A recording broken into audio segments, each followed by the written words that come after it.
Bonjour, c'est Romaric Briand. Vous écoutez La Cellule, podcast critique du jeu de rôle. Vous pouvez me soutenir en souscrivant à mon Patreon, ou bien soutenir les auteurs et autrices de La Cellule en achetant leurs jeux. Bonne écoute!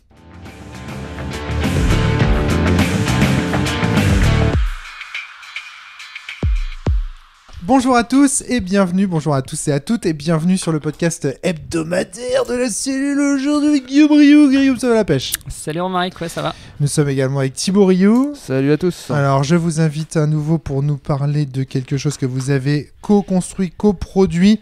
Guillaume Rioux et Thibaut Rioux, les Ludi Fraternitas, nous ont fait l'honneur de produire un scénario pour Donjons et Dominos qui s'appelle L'Exil des Héritiers.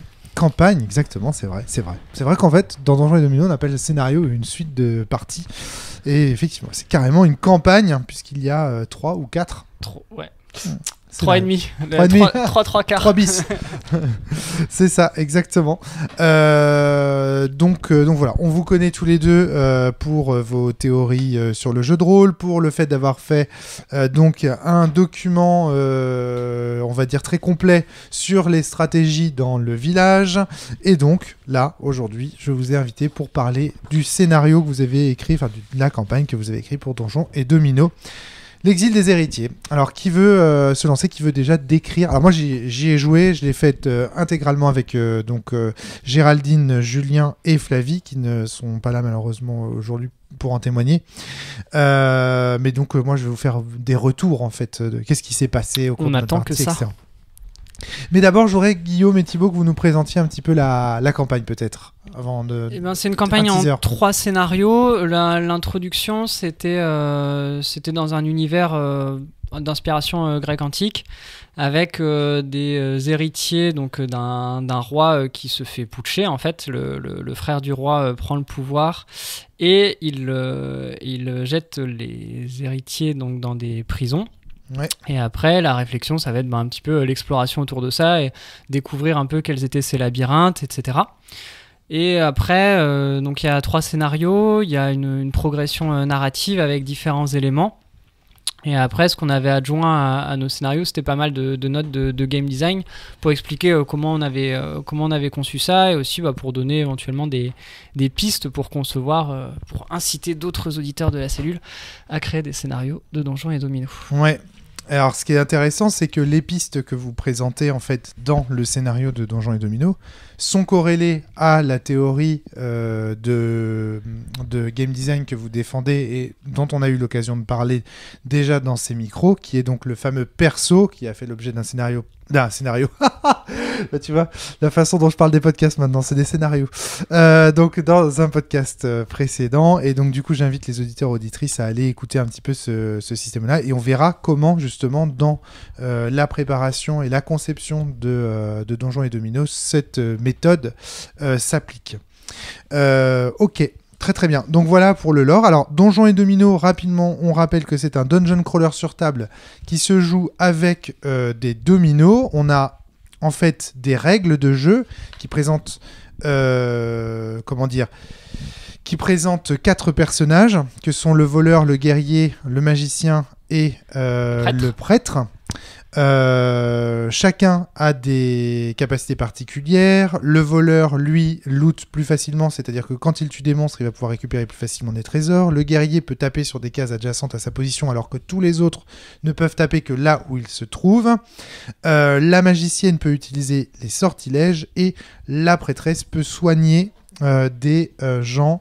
Donc, chaque personnage a des capacités spéciales et vont donc explorer un labyrinthe qui va être matérialisé par des dominos. Chaque case, chaque domino étant composé de 2 cases chiffrées, donc une case 1, une case 3, une case 4, une case 5, une case 3, 6, etc., comme sur un D6 en fait, comme sur les phases d'un D6.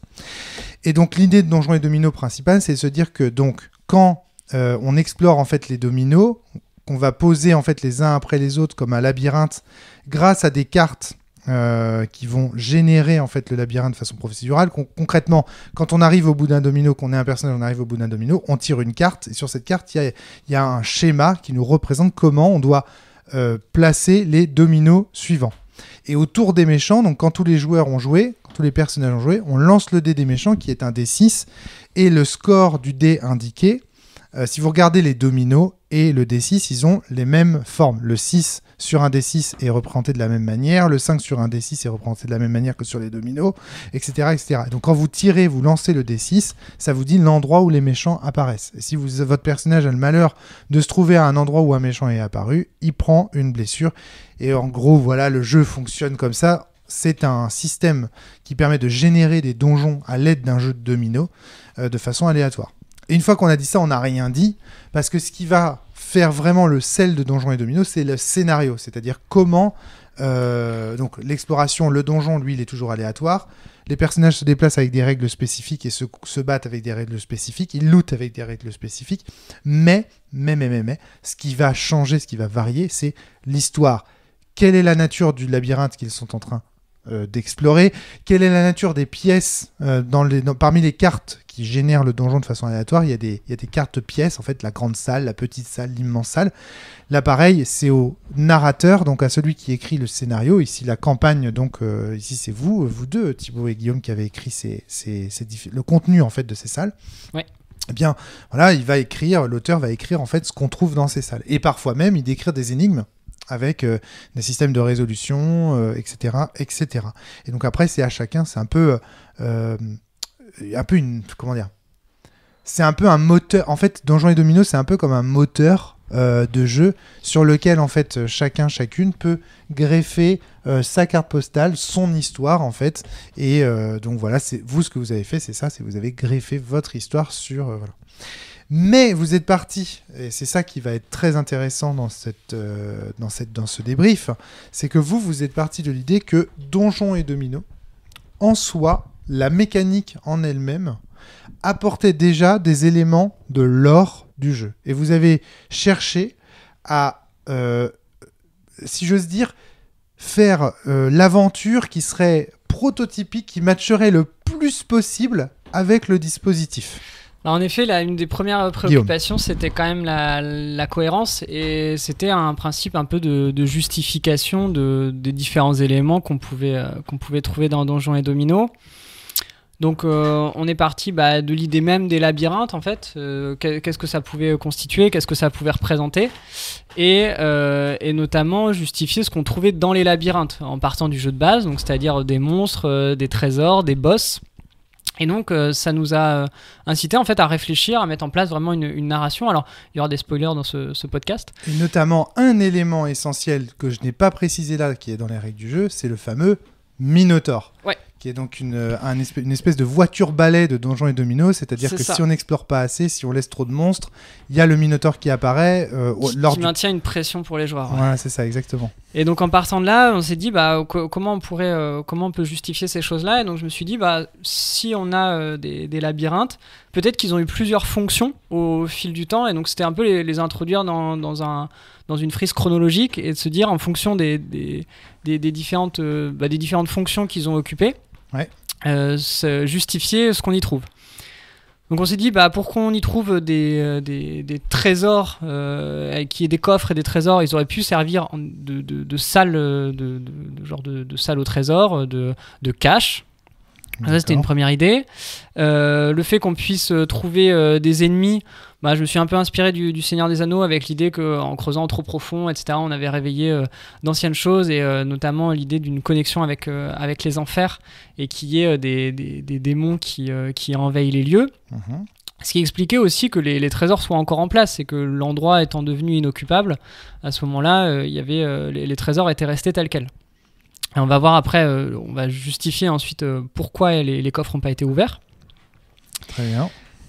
Et puis, le fait qu'on trouve des boss, ça c'était un petit peu plus difficile. Alors je me suis dit, pourquoi pas le fait que, puisque ça pouvait plus servir de ça au trésor et que c'était déjà infesté de démons, ça puisse servir de prison à des créatures fantastiques qui auraient été soit immortelles, soit qu'on ait peur de représailles, de malédictions, etc. Et donc ces créatures, au lieu d'être exécutées, étaient enfermées à cet endroit-là pour être isolées du monde. Et donc ça servait de prison, et ça expliquait aussi une certaine hétérogénéité dans les créatures. Donc ce que je trouve génial, c'est que, donc moi, je fais un dungeon crawler. C'est-à-dire que l'idée, c'est le dungeon crawler, il y a des espèces de codes, c'est une tradition. Je veux dire, ça va effectivement de jeux comme, je sais pas moi, Swords and Serpents, qu'est-ce qu'il y a d'autre comme dungeon crawler? Tiens, j'ai pas révisé. Certains point and click aussi qui font penser à des dungeons. Je sais plus, je sais pas, je serais pas capable de les citer là. J'ai pas assez bien travaillé, ou même des donjons et dragons, tout simplement, des Hero Quest, pardon. Voilà, ce genre de choses. Ça y est, ça me revient. Bon, tu prends, voilà, il y a toute une tradition comme ça de dungeon crawler, et toi en fait tu prends le truc, tu te dis pas non c'est pas un dungeon crawler, c'est un labyrinthe. C'est comme si tu avais pris le truc au sérieux. Ouais, on joue une cohérence narrative, et aussi le fait de se dire bah là le système est un vecteur de narration. En fait, le système détermine une narration. Et donc à partir de là, on avait donc le Minotaure. Ça, c'était plus intéressant parce que c'est un personnage, en fait, c'est une figure qui est ambiguë de base dans le Donjons et Domino, parce qu'il détruit aussi les ennemis, il détruit tout. Ouais. Et donc on se disait, bah, ça veut dire qu'il n'est pas de même nature que les monstres. Alors ça pourrait être un monstre parmi d'autres qui a été enfermé ici, mais on voulait en faire quelque chose de plus, qu'il y ait une intrigue autour de ça. Et bon, il va y avoir des spoilers dans ce podcast, on est d'accord? Ouais, il faut peut-être mieux que les gens aient fait la campagne avant, parce que pour comprendre un peu notre logique de game design, on va être amené à révéler des secrets du jeu. Ok, alors est-ce que tu veux du coup que je commence mon retour qui est moins spoilant, on peut partir peut-être de là, ouais. On fait le retour et après les notes de conception. D'accord, ok, très très bien. Comme ça, on va pouvoir mettre un trigger à un moment donné et dire voilà. Alors moi, ce que j'ai trouvé remarquable dans ce donjon et domino, c'est effectivement la grande cohérence avec l'univers du donjon d'une manière générale. Et donc du coup, effectivement, ça correspond parfaitement à ton game design. Il faut savoir que quand on a playtesté, donc d'abord je fais un petit disclaimer. Donc quand on a playtesté, j'étais avec des gens qui ne...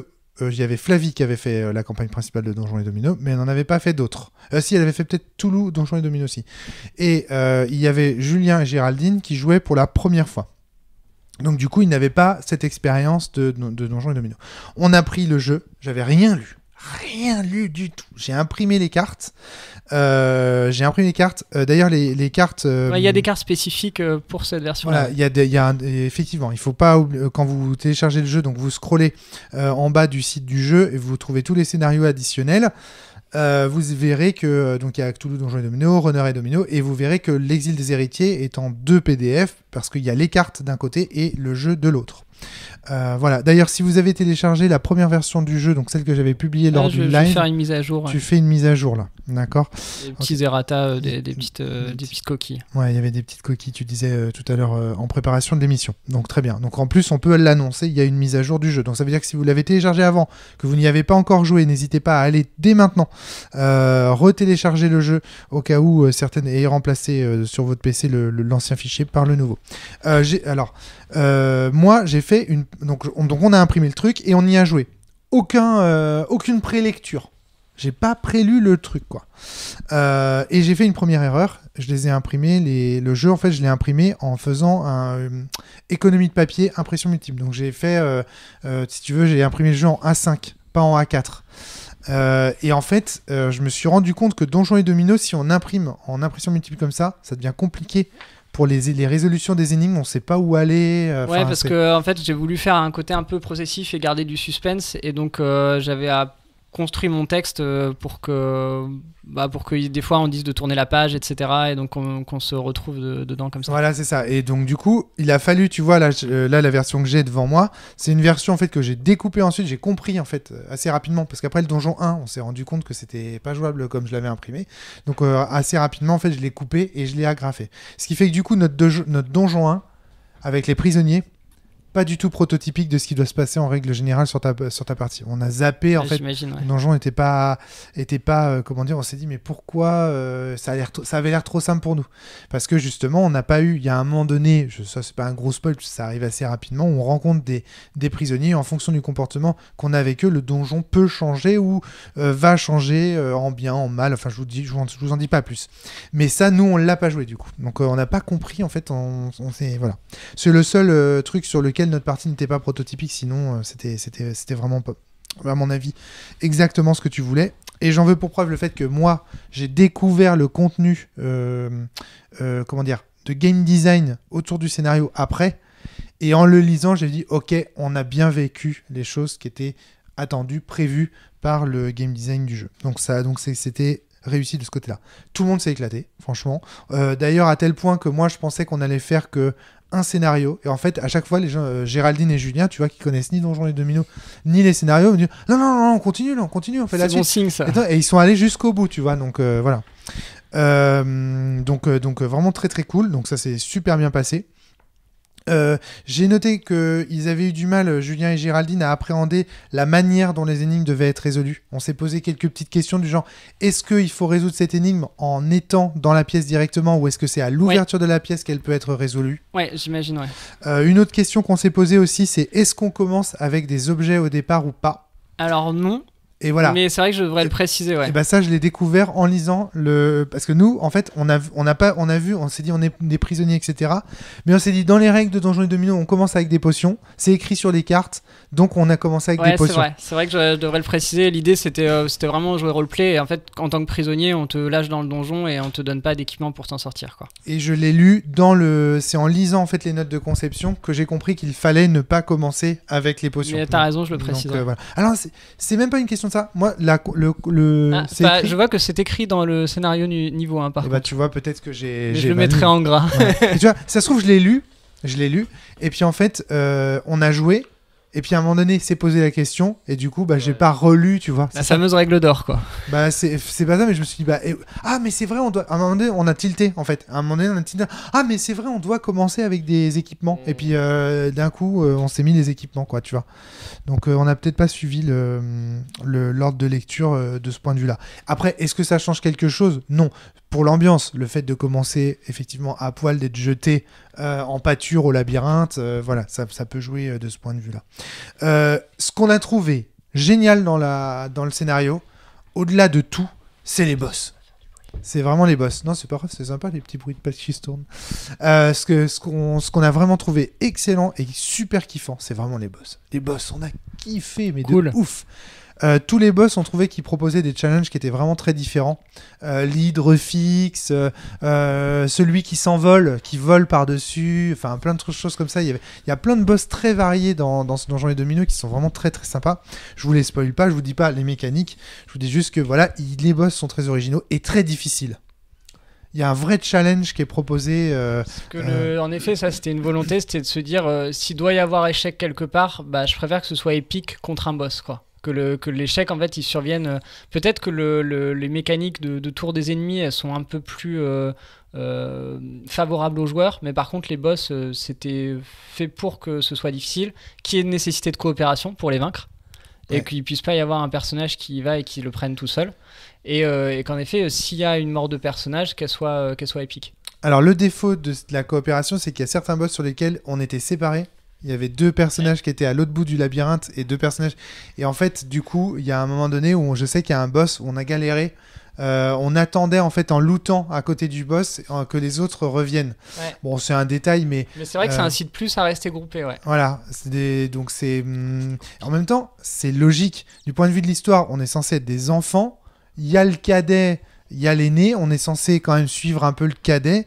Et je trouve qu'on l'a joué. Alors, s'il y avait un défaut, ce serait pas sur ce serait pas, comment dire, sur la campagne en elle-même, mais plus sur notre manière de l'appréhender.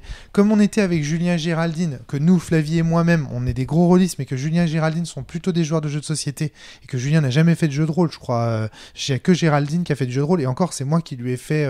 tu vois, c'est moi qui... Enfin non, parce qu'elle connaissait le jeu de rôle avant. Mais c'est avec moi qu'elle a fait le plus de parties de jeu de rôle, on va dire. Donc tu vois, C'était vraiment...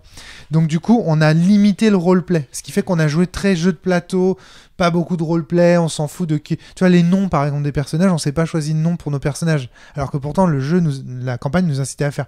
Si j'avais joué à cette campagne avec des rôlistes pur jus, la sensation aurait sans doute été très différente. Et peut-être qu'effectivement, on serait resté groupé, etc. Donc voilà, donc là, c'est aussi... moi, je pense que c'est une campagne qui mérite de mettre les potards roleplay un peu plus forts que d'habitude sur des campagnes de Cthulhu, Donjons et Dominos. Tac. Donc les boss, on s'est éclaté. Les énigmes, le fait que notre propre skill et notre propre connaissance de la mythologie en fait soit récompensé. C'était vraiment super sympa, avec une grande cohérence. Vous ajoutez, et là il y a un truc que je trouve un coup de génie dans ce Donjons et Dominos là, c'est l'ajout. Donc vous savez que les histoires, si vous connaissez un petit peu Donjons et Dominos, vous savez que les histoires se déclenchent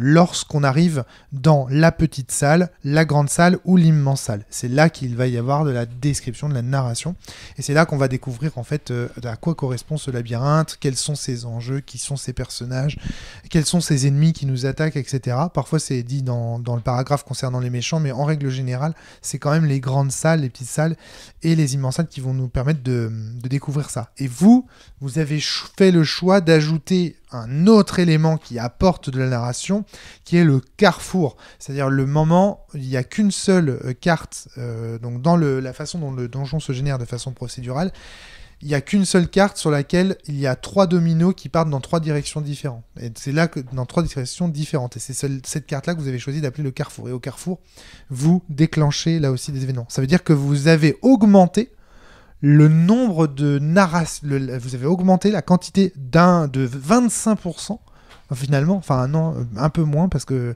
y a de l'histoire avant et au début du donjon et à la fin du donjon aussi qui peuvent se déclencher. Vous avez augmenté d'au moins 1/6 en fait la quantité d'histoires racontées.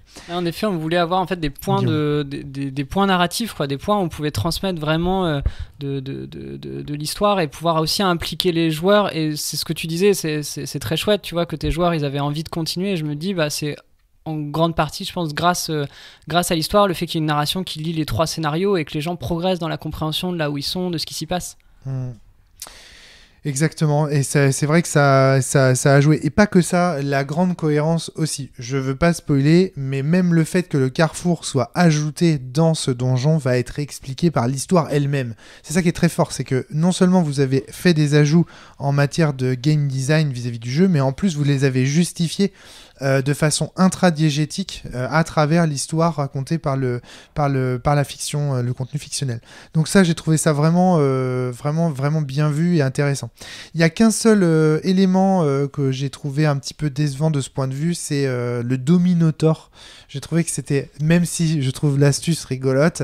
C'est rigolo. Oui, c'est rigolo, mais ça vient trancher avec tout le reste du jeu qui est vachement sérieux. Mais en fait, c'était aussi voulu. Mais après, alors, ce sera peut-être. je sais pas si c'est plus ou moins spoiler, mais c'était pour séparer, justement, comme on était dans un univers de Grèce antique, etc. C'était aussi pour un peu le désancrer de la représentation que les gens pouvaient avoir du Minotaure lui-même. Ah, parce que tu avais peur que les gens se l'imaginent en fait, comme un Minotaure. que ce soit trop figé dans l'imaginaire, et le fait de créer un petit décalage par ce jeu de mots, en fait, ça permettait, je trouve, de lui prêter d'autres propriétés et en fait d'en faire quelque chose un petit peu différent du Minotaure mythologique lui-même. D'accord, ok, très bien. Mais après, on peut critiquer. J'avoue, j'ai une petite tendance au jeu de mots. D'accord. C'est mon défaut. Voilà, déjà. On a oublié aussi les points d'aura. On n'a pas trop bien su interagir avec. En fait, moi, je m'en suis servi. L'idée, c'était de pouvoir condenser sur peu de scénarios quand même une progression des personnages. Et je me suis dit que ce serait intéressant d'en faire un moteur de points d'expérience intermédiaire, puisque j'ai gardé la logique de base qui était à chaque fois, à chaque fin de scénario, de gagner des points d'expérience. Et je voulais en fait avoir une progression du personnage qui soit un petit peu plus rapide pour le confronter à des boss plus difficiles, pour lui offrir des choix aussi, puisque les points d'expérience permettent d'augmenter soit le mouvement, soit l'attaque, soit les points de vie, et donc d'entraîner une plus grande différenciation des personnages. Et en fait, les points d'aura servaient à ça indirectement pour avoir des possibilités de montée de niveau, on va dire, complémentaires aux fins de scénario. Thibaut. Et alors, il n'y a pas que ça, il y a aussi cette idée d'avoir un... Parce qu'au début, quand les points d'aura ils arrivent, on sait pas très bien ce que c'est. Ouais, et pour exactement. avoir... Parce que quand Guillaume me l'a fait jouer au début, je me suis dit, mais est-ce que c'est positif, est-ce que c'est négatif? Et il y a ce côté un peu, ce petit suspense où on l'a bien senti. On sait pas très bien. On se dit, est-ce qu'il faut en prendre? Est-ce qu'il faut les donner aux autres? Enfin, voilà. Et ça, c'est plutôt rigolo. Et après, ça s'éclaire. Ça s'éclaire assez tard. Ça s'éclaire de manière sûre au scénario 3. Et sinon, un peu avant. Ça peut s'éclairer au scénario 2. Un peu avant. Et après, l'autre idée, c'était aussi d'introduire même ce concept de doute. Ouais. C'est-à-dire, parce que l'idée de... Notre idée, quand on crée des choses, c'est aussi d'inciter les autres à créer aussi. Et de ne pas se limiter à nos propres créations. Et là-dessus, c'est de dire... on peut mettre des trucs qui sont indéterminés à un moment. Ça pourrait servir de trigger dans des salles. Si on a l'aura ou si on n'a pas l'aura, il se passe telle ou telle chose. Et on trouvait ça intéressant d'apporter cette incertitude au niveau des joueurs. On l'a bien eu, nous. Et c'est aussi un peu une idée qu'on a. Alors là, je vais balancer un terme encore un peu pété, mais c'est l'effectologie. On essaie de réfléchir à la manière de comprendre comment produire des effets sur les joueurs. Et là, clairement, ça marche, tu vois. Mais cette idée de dire, réfléchissons vraiment en termes d'expérience de joueur, tu vois. Et là, voilà, quel effet que ça fait de récupérer. Donc là, t'as un doute. En même temps, tu te dis, bon, c'est quand même un peu stratégique, donc tu vois, et c'est un peu ce qu'on cherche à faire. Ça fait un peu une synesthésie pour le coup, parce que t'es censé avoir des personnages qui sont quand même un peu paumés dans des grottes sombres. C'est quoi la synesthésie ? Vas-y, raconte. Bah après, Valentin en parlera sûrement mieux que nous, mais il peut y avoir à plusieurs niveaux, mais il y a aussi une synesthésie. Il dort alors non. Il peut y avoir une synesthésie émotionnelle qui consiste à essayer de faire éprouver des émotions similaires, si ce n'est identiques, entre le joueur et le personnage incarné.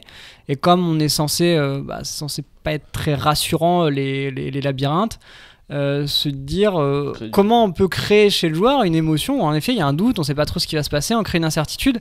Il y a déjà cette idée là parce que le plateau en fait il va être aléatoire, donc il y a déjà pour le coup là le joueur et le personnage partagent cette incertitude sur l'exploration du lieu, mais c'était pas trop savoir ce qui allait leur arriver, et c'était une façon de faire une connexion entre le joueur et le personnage.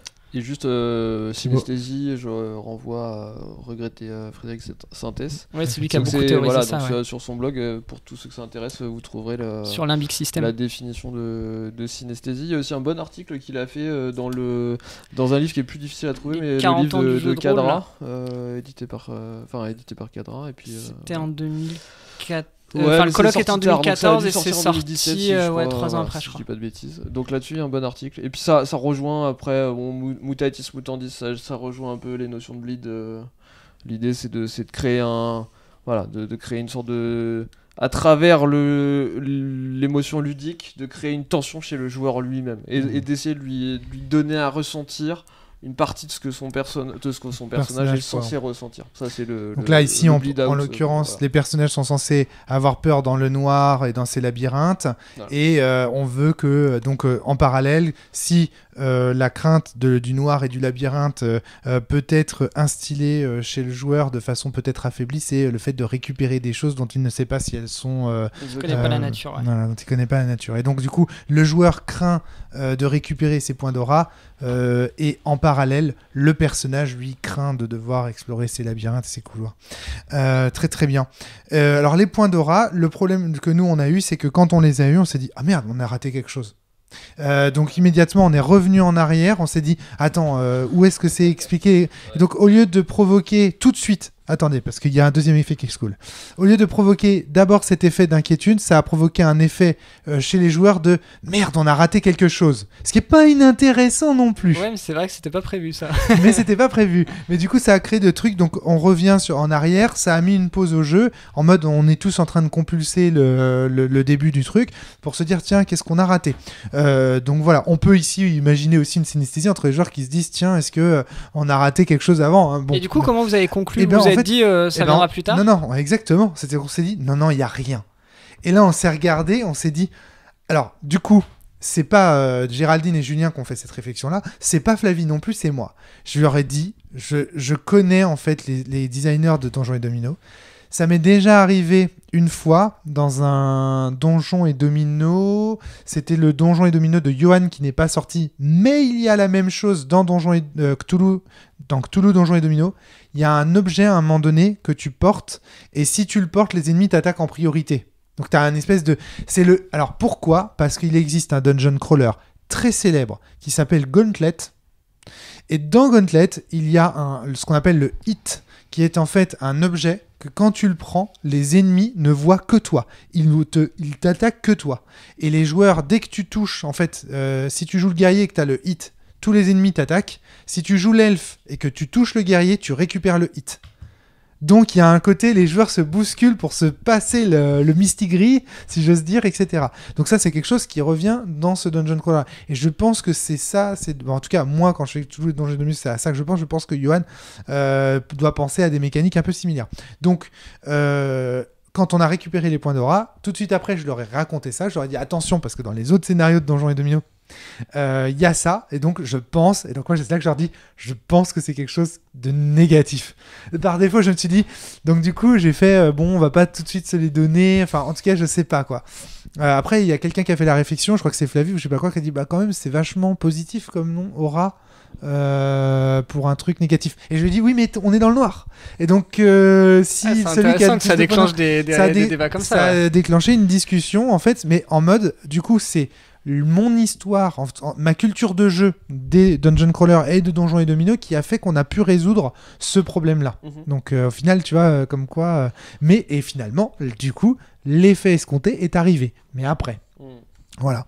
Ah oui, tiens, il y a un truc que j'ai oublié de dire lors de mon débrief, et on va pouvoir reprendre la conversation après, sur ce que tu disais, l'effectologie et est-ce qu'il y a d'autres éléments, d'autres effets de manche de cet ordre-là dans votre design.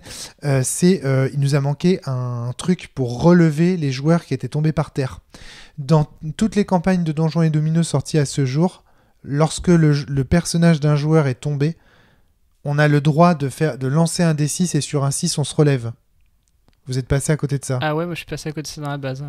Je t'avoue. Non, c'est pas dans la base, c'est dans les... En fait, la plupart des designers de scénario, de campagne de Cthulhu Donjons et Dominos, donc Johan, Jérémy et moi-même, et Julien aussi commence à y réfléchir, on est tous arrivés à la conclusion que quand on tombait par terre, si chaque joueur joue un personnage, c'est chiant pour celui qui est tombé par terre. Ouais.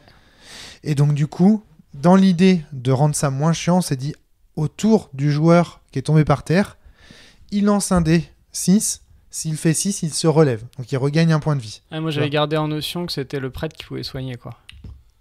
Ok, ouais. Mais je suis d'accord avec ton ajout, hein, clairement. Mais c'est pas mal parce que ça oblige le prêtre à rester proche des autres personnages. Mais après, et donc... moi ça me va aussi parce qu'en effet ça permet de limiter le temps hors jeu des joueurs, tu vois. Et attends, parce que dans Runner et Domino, Jérémy va encore plus loin.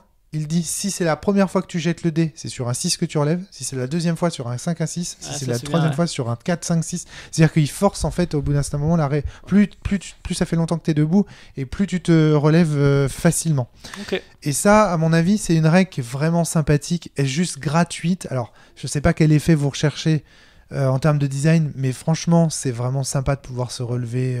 En fait, nous, on voulait pas changer, on voulait pas toucher non plus à l'essence de tes règles. Ouais, mais ça nous va complètement. La manière dont on l'a un peu émulé, c'est. On a fait des récupérations automatiques de PV. Il y a un peu de récup et il y a aussi un objet dont on dit pas exactement ce que c'est, mais qui va qui va se combiner avec les potions et qui va amplifier leur et on a eu la chance de le choper. Voilà, normalement tu es obligé de le choper. Ah, on est obligé de le choper, très bien.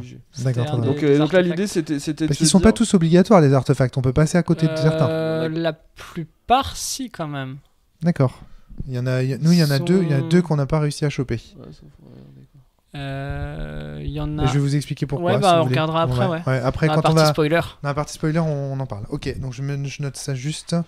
Reparler des artefacts. Ok. Donc voilà. Non, mais en fait, on va pouvoir passer à la partie spoiler. On a parlé de tout ce qu'il fallait. Si vous voulez en savoir plus sur Donjons et Dominos à ce stade, donc si vous voulez tester ces scénarios, donc sachez que il existe aussi, donc je suis en train de faire une série de vidéos qui s'appelle Jeux de Rome, sur lesquelles je présente mes divers jeux, et donc il y a un jeu de Rome qui est sorti, donc c'est une vidéo YouTube de 6 minutes, dans laquelle je présente très rapidement le concept du jeu Donjons et Dominos. Donc voilà, ça peut être aussi l'occasion pour vous de voir ce que ça donne. Donc nous on fait un jeu de Rome arrangé, c'est ça ? Oh, joli. Mais pas arrangé dans un placard. Oh, joli. Oh là là, quel enchaînement incroyable. Donc du coup, ok. C'est ce type de jeu de mots donc qui vous fait dériver dans Donjons et Dominos, le Dominotaur, tout ça. Qu'est-ce que je voulais dire d'autre ? Non, mais je crois que c'est bon. Les spoilers. Alors vas-y, commence les hostilités sur les spoilers. Ok, et pour finir là sur la notion de cohérence qui a vraiment guidé en fait tout le début de création du jeu, ça venait vraiment de là. Donc là, quittez le podcast si vous voulez faire la campagne. Quittez le podcast tout de suite, on va la spoiler, on va rentrer. Alors oui, non si, il y a un dernier truc que je voudrais vous dire avant que vous ne partiez, chers auditeurs, auditrices, avant les spoilers. Lisez les notes de conception. Alors d'abord jouer au scénario, parce que les notes de conception sont des spoilers. Non, moi je conseille, alors voilà justement, c'est là où j'en viens. Je pense que c'est important dans cette campagne qu'il y ait un maître de jeu, un animateur. Il peut éventuellement jouer un personnage, mais qui ne prendra pas la résolution des énigmes, etc. Il peut jouer avec les joueurs et tout ça, les aider. Éventuellement l'aîné par exemple, qui pourrait faire ça, c'est un peu dommage, ou le cadet. Mais moi je pense que ça fait partie de ces campagnes de Donjons et Dominos où il vaut mieux avoir un animateur qui connaît tous les secrets et toutes les résolutions d'énigmes pour pouvoir poser une ambiance. Moi, j'ajouterais de la musique, par exemple, j'ajouterais de l'ambiance. Ouais. En fait, je pense qu'elle est tellement immersive, entre guillemets, cette campagne.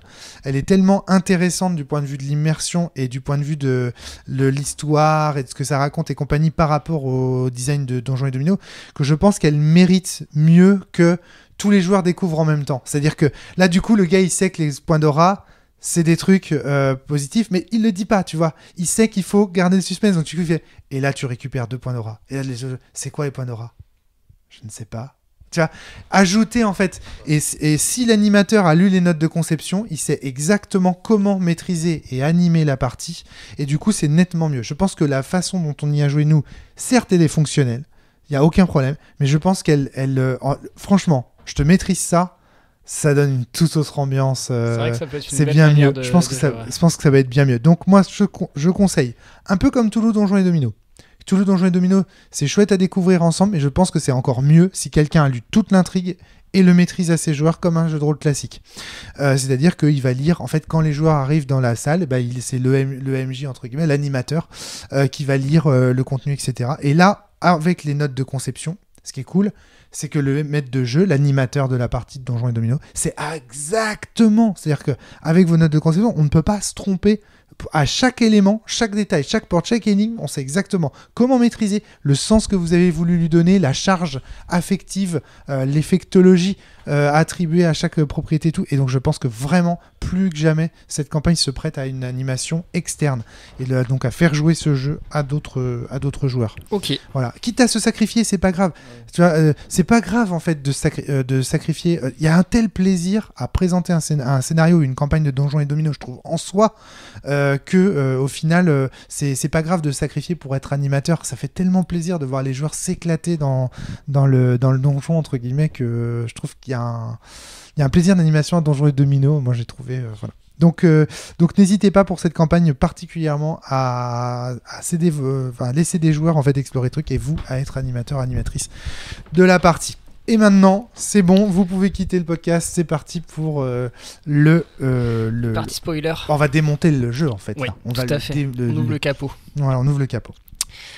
Donc au niveau cohérence, pour finir, donc l'idée c'était de justifier ce qu'on trouvait dans les labyrinthes. Donc sur la partie narrative où il y a une divinité grecque qui va se manifester à différents moments, j'avais considéré qu'au début, de manière la plus ancienne, c'était des lieux de culte. Je m'inspire un peu pour ça des grottes avec les peintures rupestres, etc. Et donc l'idée de dire c'était des lieux de culte avant, donc c'est normal qu'il y ait des temples. Ensuite, ça a servi de salle au trésor. Ensuite... pardon. Vas-y. Non, mais j'avais envie tout de suite de dire que la divinité grecque, c'est Hermès. Oui, c'est Hermès. Ah oui, mais c'est hyper important. C'est Hermès, on va le voir pourquoi. Ouais. Voilà, ça justifie l'existence du carrefour. Ça justifie. Hermès on va faire le point maintenant, ouais, c'est ça. Hermès étant la divinité des carrefours, on s'est dit, ça est très cohérent avec cette nouvelle salle, quoi.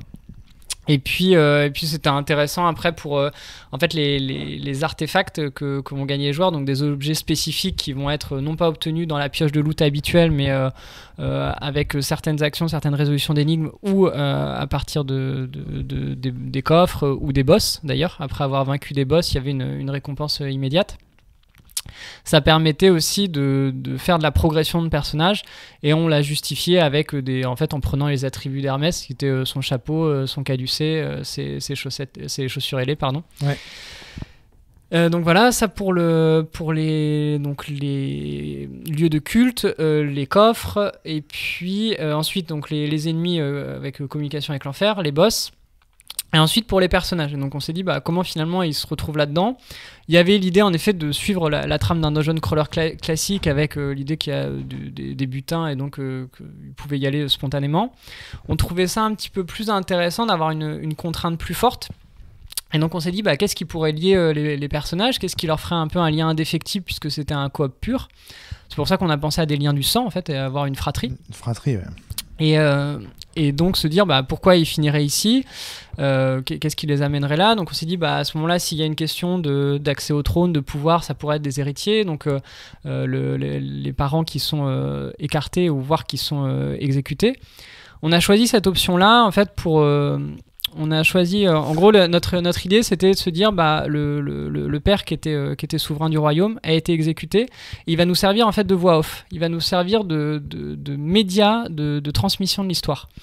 Et le fait qu'il soit exécuté, en fait, faciliter sa réincarnation en tant que fantôme, on va dire, qu'il soit dans un espace intermédiaire, puisqu'il y avait l'idée que c'était pas une mort naturelle, et donc ça rejoignait un peu des mythe du fantôme, voilà, des croyances, c'est ça, parce qu'il s'accroche parce qu'il y a eu une injustice, il y a quelque chose à accomplir. Ouais. Donc on se disait, pourquoi par contre, si le père a été exécuté, pourquoi les enfants n'auraient pas été exécutés ? Donc on s'est dit, à ce moment-là, on va dire qu'ils ont eu la royauté, en fait, ils sont héritiers par leur père, mais par contre, ils ont une autre nature par leur mère. Et on s'est dit, à ce moment-là, la mère va être descendante de héros, et donc il y a du sang divin. Et le fait qu'ils aient du sang divin dans leurs veines, ça empêchait, en fait, c'était une manière d'empêcher que l'usurpateur, en fait, celui qui avait exécuté le père, exécute aussi les enfants, parce qu'on pourrait penser... Donc c'est notre oncle. Hein. C'est ça, qui est l'oncle. Voilà, c'est comme dans le Roi Lion. Hein, c'est ça, c'est Scar. Et donc le frère du souverain qui l'a exécuté pour récupérer le trône, puisque lui, il a aussi prétention au trône.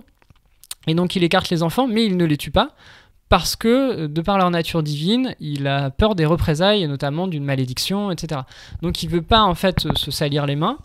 Il veut pas non plus que les héritiers restent en vie, donc il les met naturellement dans les souterrains, en fait, pour les écarter du pouvoir. Alors là, j'ai pensé, moi, immédiatement, le méchant et le commanditaire. Moi, dans ma tête, à chaque fois qu'on arrive près d'un coffre, il y a cette voix dans notre tête qui nous dit c'est quoi déjà la phrase rituelle ? C'est écrit sur le coffre. C'est écrit sur le coffre. Seul l'un de ma lignée, je crois, quelque chose comme ça. Seul l'un de ma lignée. Ouais. Sous-entendu, il y a seul quelqu'un de ma lignée qui peut ouvrir le coffre. Et donc nous, ce qu'on s'est dit immédiatement, on s'est dit non mais là, on est en train de se faire mener en bateau.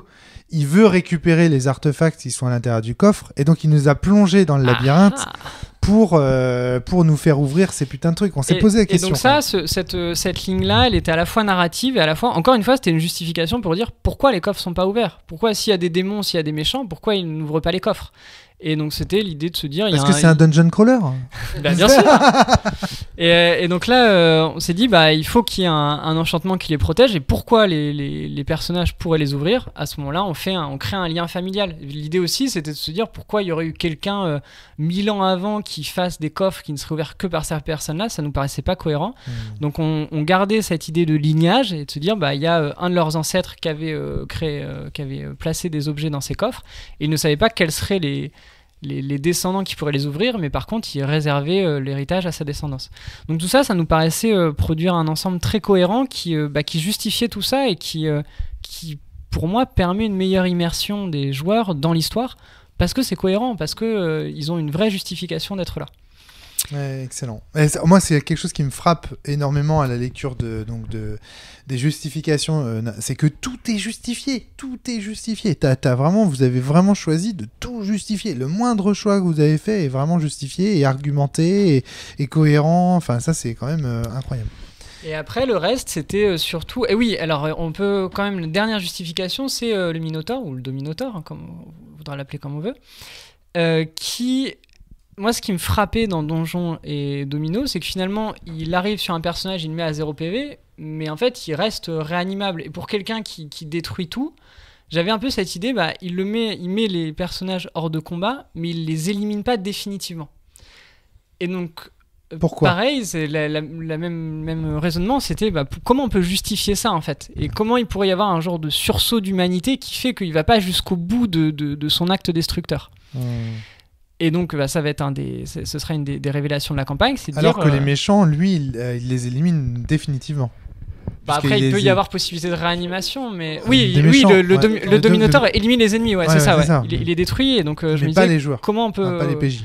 comment on peut justifier ça, et donc ça permettait aussi toujours de s'inscrire dans une forme d'ultra cohérence avec les histoires de lignée, et de se dire le Dominator, c'est finalement un ancêtre des personnages. Et après on va le justifier, pourquoi il est devenu animal. Mais par contre ça indique que comme il a une perception de ses propres descendants, c'est pour ça qu'il va pas jusqu'au bout de son processus de destruction. Parce qu'il les aime, il y a un côté de lui qui se retient en fait. Parce que... on peut si on veut, on peut directement continuer sur l'histoire.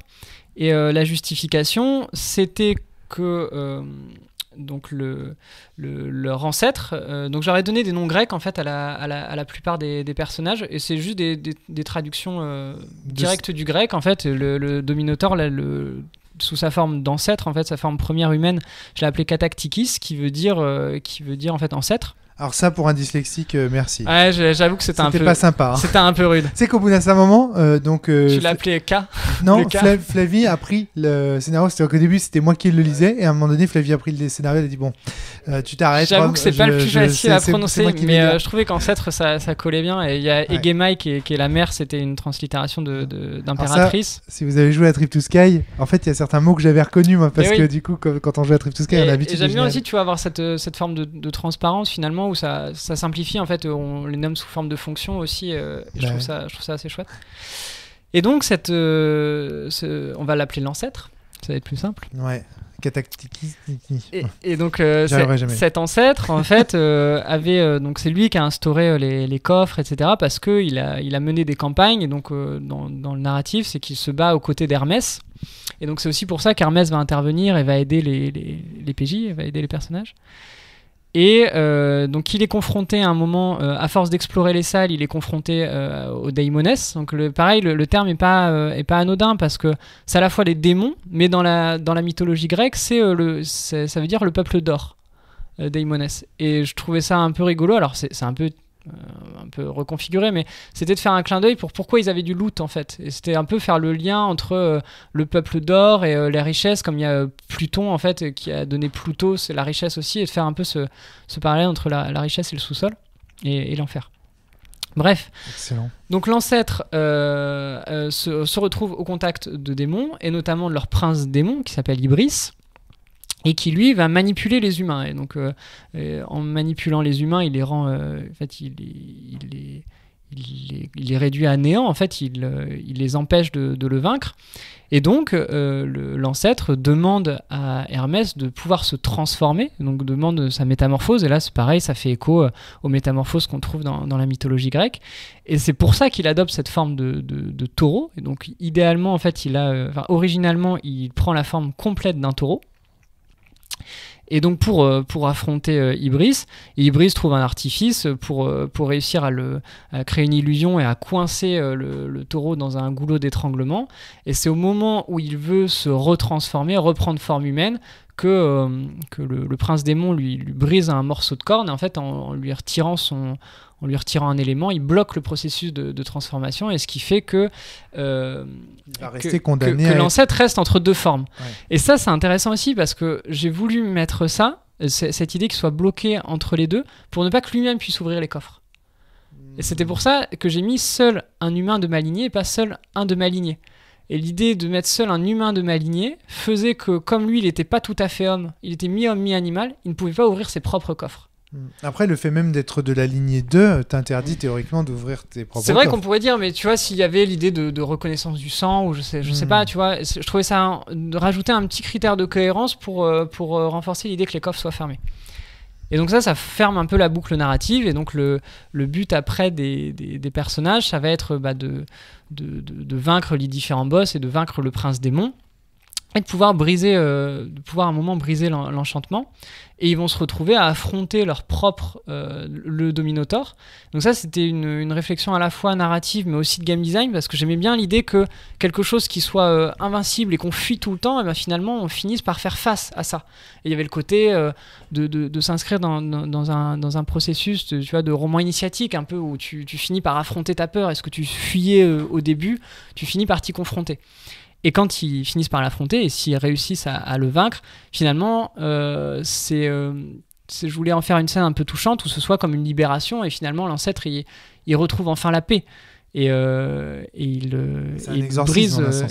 brise en plus le sceau magique en fait qui bouche l'ouverture du labyrinthe, ce qui fait que par sa mort en fait les enfants peuvent ressortir et ressortent transformés. En se libérant, il libère sa lignée. C'est ça, il libère sa lignée, et en fait ils vont pouvoir après, donc ça c'est juste suggéré à la fin, mais ils peuvent retrouver leur place en fait dans le palais, et ils sont équipés, ils ont grandi, ils sont aguerris, et donc ils sont à même de renverser à nouveau leur oncle. Et leur oncle, qui était manipulé par le prince démon, de même qu'il avait manipulé en fait les autres servants, parce que il y avait bien en germe cette idée qu'il y avait manipulation, et tu disais ah oui en fait le commanditaire il veut nous jouer un sale tour, ouais. Et c'est vrai, par le biais du prince démon, je voulais que le prince démon en fait fasse pression sur l'oncle pour que l'oncle envoie les descendants dans les labyrinthes, pour que les descendants puissent ouvrir les coffres et apportent en fait tous les artefacts divins au prince démon pour que lui-même soit capable de se libérer en fait. D'accord, ok, excellent. Vraiment, c'est assez rigolo d'avoir toute l'histoire. Et il faut savoir quand même un truc, hein, Guillaume. Enfin, voilà, je veux pas te mentir. Julien et Géraldine, qui jouaient à Cthulhu Donjons et Domino pour la première fois, sont passés complètement à côté de tout ça. C'est-à-dire, et nous aussi d'ailleurs, tu vois, parce que on était tellement. Moi, au début, je suis passé à côté du truc parce que, je lisais. Et donc j'étais très attentif à ça. Et ouais. Eux, inversement, étaient beaucoup plus attentifs à l'histoire. Et au début de la partie, ils étaient beaucoup plus attentifs. Puis ensuite. Le jeu a passé dans les mains de Flavie, et là à ce moment-là c'est Julien, Géraldine et moi-même qui avons été beaucoup plus attentifs, mais Flavie aussi était bien dedans, mais c'est vrai qu'on est passé à côté des détails, si tu veux.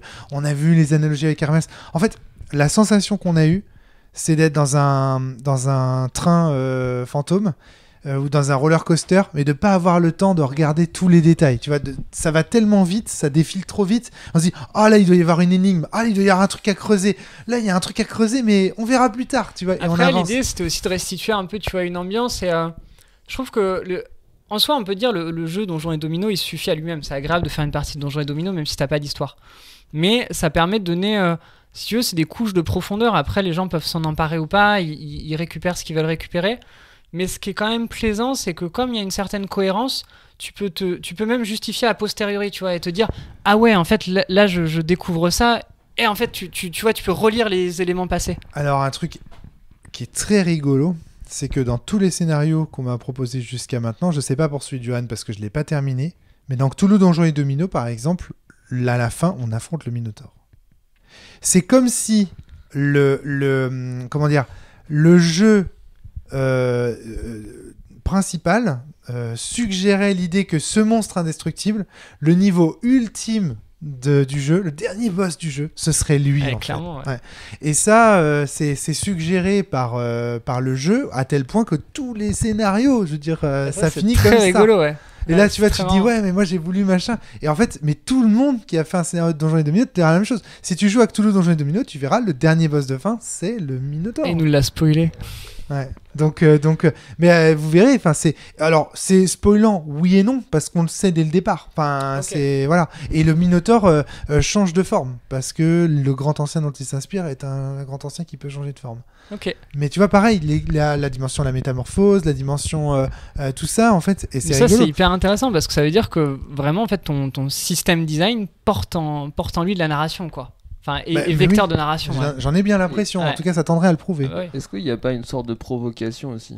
Bah oui. Provocation pour les ludistes. Parce que là, en fait, tu dis, en fait, les gars, il y a un truc que vous pouvez pas battre. Ouais, c'est ça. Et ça, c'est pas possible. Et ça, c'est pas possible. C'est clair. C'est pas possible. C'est exactement ça. Et donc, finalement, le ludiste qui s'empare du jeu, son but, c'est de montrer qu'en fait, si. on peut battre. Ouais, c'est ça. Et on peut gagner. Je suis vraiment d'accord avec toi. C'est très marrant. Voilà, après au niveau des inspirations, il y avait surtout la mythologie grecque quand même en grande partie. Il y a un personnage de Golem, lui qui est plutôt issu du judaïsme. Hébreu, ouais. Et puis oui, c'était vraiment le fond en tout cas de l'univers qui est né comme ça. Et pareil, Hermès... t'as conscience, est-ce que tu as conscience que dans le Romaric Extended Universe, est-ce que tu connais le concept de Romaric Extended Universe? Tu m'en as parlé un peu, mais a priori je suis pas assez fan là. Ça me fait un peu mal, mais. En fait, la plupart des jeux semblent connectés par un grand lore en fait principal. Et donc les joueurs de sens, les reptiliens sans doute, hein, c'est ça que t'as dit en dehors des micros, coquin. Apparemment tous les jeux en fait sont reliés. Il y a un truc à trouver, il y a un mystère à chercher. Machin, blabla. Bon. Donc, du coup, il y a des gens qui se sont lancés là-dedans et machin. Et donc, du coup, il faut savoir que Hermès, dans le Romaric Extended Universe, il a un rôle très particulier. Parce qu'en fait, donc vous avez joué à Sens ou pas du tout? Non, pas encore. D'accord. Bon, je vous dis rien. Vous verrez. Voilà. Mais en tout cas, et le Val, vous avez joué un peu? Vous avez lu le Val ou pas? Ouais, Val, mais juste la partie, le tome 1. J'ai pas encore lu les 2 et 3.